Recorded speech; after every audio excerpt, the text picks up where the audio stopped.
Assalamualaikum warahmatullahi wabarakatuh. Anak-anak, kita masuk ke materi baru ya, mengenai peluang. Kita awali dengan ruang sampel. Ini saya baca sampel karena sudah masuk di bahasa Indonesia. Tidak saya baca sampel ya, nanti kalian salah artikan. Baiklah, kita mulai. Kita awali dengan membahas tugas yang lalu. Bismillah. Dari data berikut, tentukanlah Q1, Q2, Q3, Qr, dan Qd. Langkah awal, data diurutkan sebagai berikut. Kalau sudah, kita cari Q2 terlebih dahulu supaya lebih mudah. Kita cari tengah-tengahnya. Nah, inilah Q2-nya. Kemudian ini kita bagi lagi. Ini adalah Q1, ini kita bagi lagi Q3. Sehingga data ini kita bagi menjadi 4 bagian yang sama ya. Maka kita bisa melihat di sini Q1-nya adalah 6, kemudian Q2-nya adalah 7, Q3-nya 7. Kemudian Qr itu rumusnya adalah Q3 dikurangi Q1, berarti 7 dikurangi 6 sama dengan 1. Qd sama dengan setengah dari Qr-nya 1, berarti setengah kali 1 adalah setengah. Inilah jawaban tugas yang lalu anak-anak. Kita lanjut. Kita mulai ruang sampel. KD yang kita pelajari bisa kalian baca pada buku pegangan siswa, sedangkan pengalaman belajar kali ini menentukan ruang sampel dari suatu percobaan, menentukan titik sampel yang memenuhi suatu kejadian. Motivasi ya. Teori peluang awalnya lahir dari masalah peluang memenangkan permainan judi. Dalam perkembangannya, teori peluang menjadi cabang ilmu matematika yang digunakan secara luas. Teori peluang banyak digunakan dalam dunia bisnis, meteorologi, sains, industri, politik, dan lain-lain. Perusahaan asuransi jiwa menggunakan peluang untuk menaksir berapa lama seseorang mungkin hidup. Dokter menggunakan peluang untuk memprediksi besar kecilnya kesuksesan suatu metode pengobatan. Ahli meteorologi menggunakan peluang untuk memperkirakan kondisi cuaca. Dan dalam dunia politik, teori peluang juga digunakan untuk memprediksi hasil-hasil sebelum pemilihan umum. Peluang juga digunakan PLN untuk merencanakan pengembangan sistem pembangkit listrik dalam menghadapi perkembangan beban listrik di masa depan. Materi yang harus kalian kuasai, misalnya nih, buatlah 2 kalimat yang menyatakan kemungkinan, bisa ya? Ya, misalnya mungkin hari ini akan hujan. Mungkin besok teman saya akan datang. Bisa juga seperti itu. Yang kedua, tentukan apakah pernyataan-pernyataan berikut ini merupakan kejadian pasti atau kejadian mustahil. Manusia akan mati. Ini adalah pasti. Jadi peluangnya 1 ya. Binatang yang tidak punya telinga beranak dengan cara bertelur. Pasti apa mustahil? Pasti ya. Manusia bertempat tinggal di matahari. Ini yang dimaksud matahari sungguhan, bukan matahari mall ya. Ini tidak mungkin manusia akan bertahan di matahari ya. Mustahil.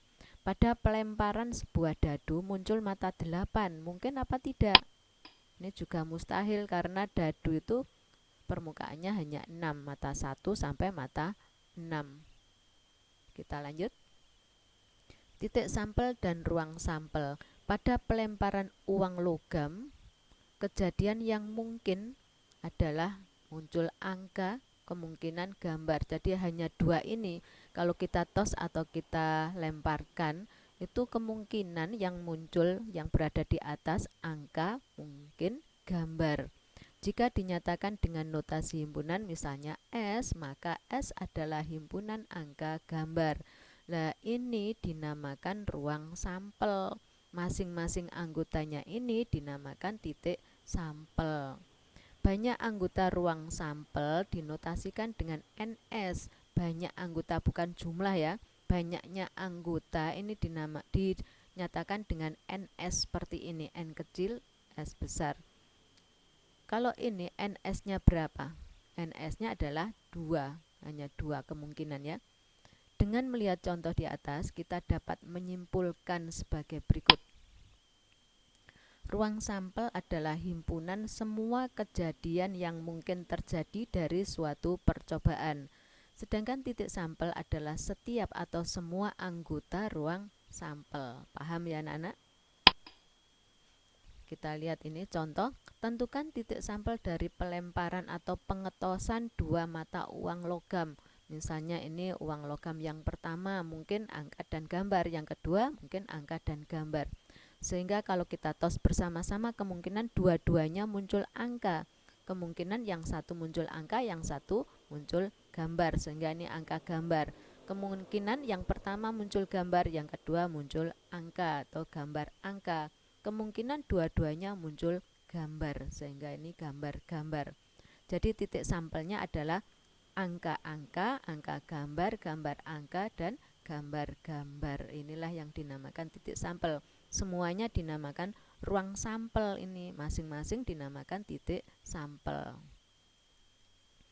Contoh lagi, pelemparan atau pengetosan mata uang. Kalau satu mata uang tadi kemungkinannya adalah angka atau gambar. Kalau 2 mata uang kemungkinan angka-angka, angka gambar, gambar angka, gambar gambar.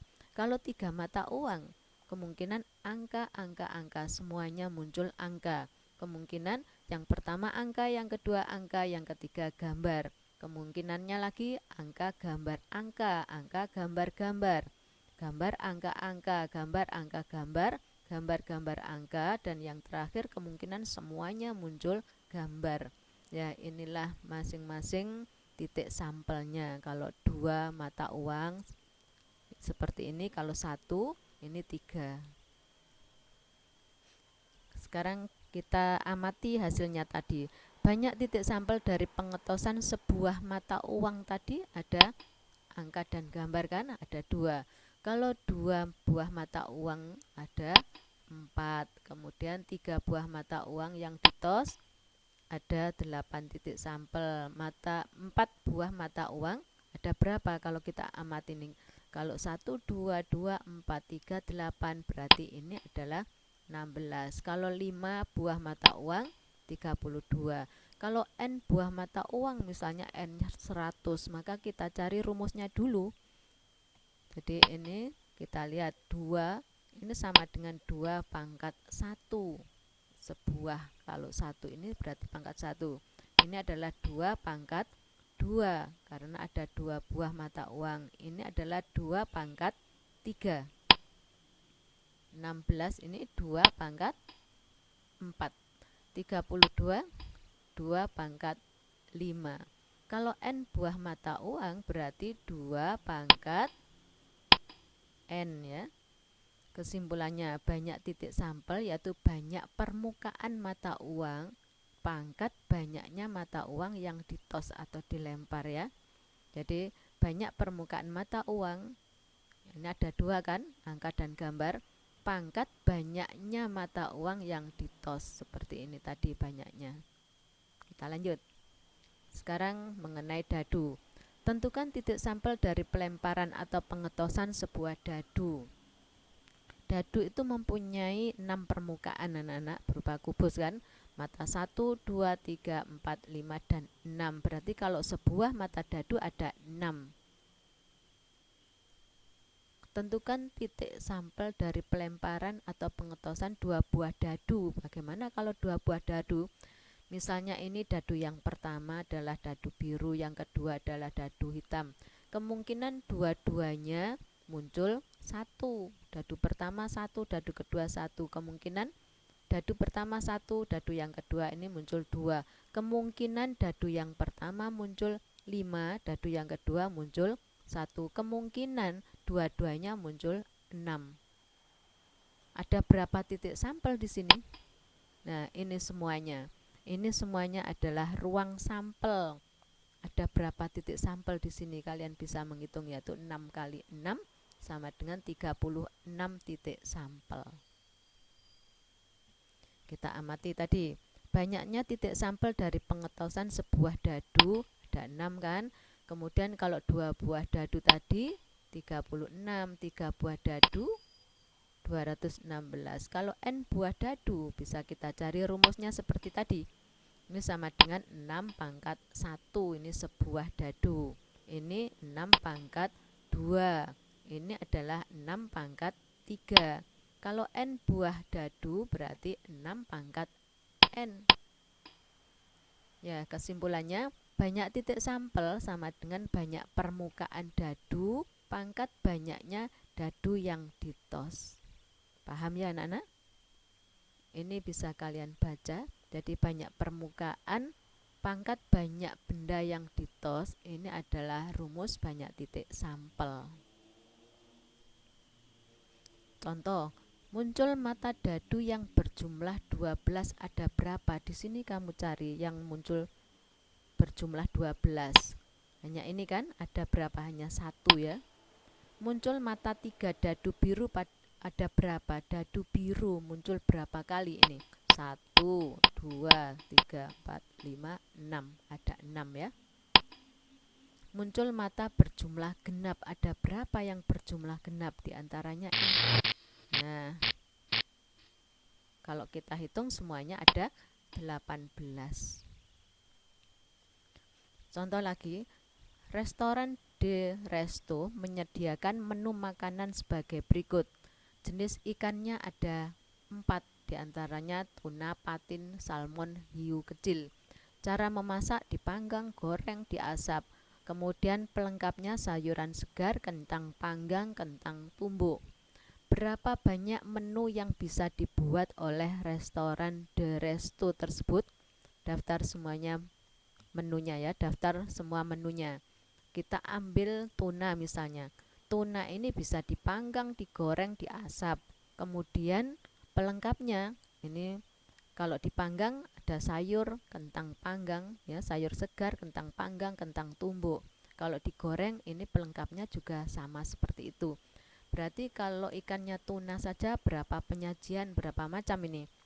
Tuna panggang sayur segar 1, tuna panggang kentang panggang 2, tuna panggang kentang tumbuk 3, tuna goreng sayur segar 4, tuna goreng kentang panggang 5, tuna goreng kentang tumbuk 6, kemudian tuna asap sayur segar 7, tuna asap kentang panggang 8, tuna asap kentang tumbuk 9. Berarti kalau tuna saja ada 9 penyajian.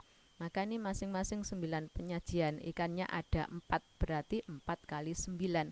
Yaitu semuanya ada 36 penyajian. Ya, inilah anak-anak.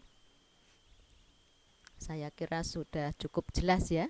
Ini ada tugas. Saya harapkan segera dikerjakan dan kirim jawaban kalimat. Ya, kirim jawaban kalian dengan segera ya. Terima kasih atas perhatian kalian anak-anak. Wassalamualaikum warahmatullahi wabarakatuh.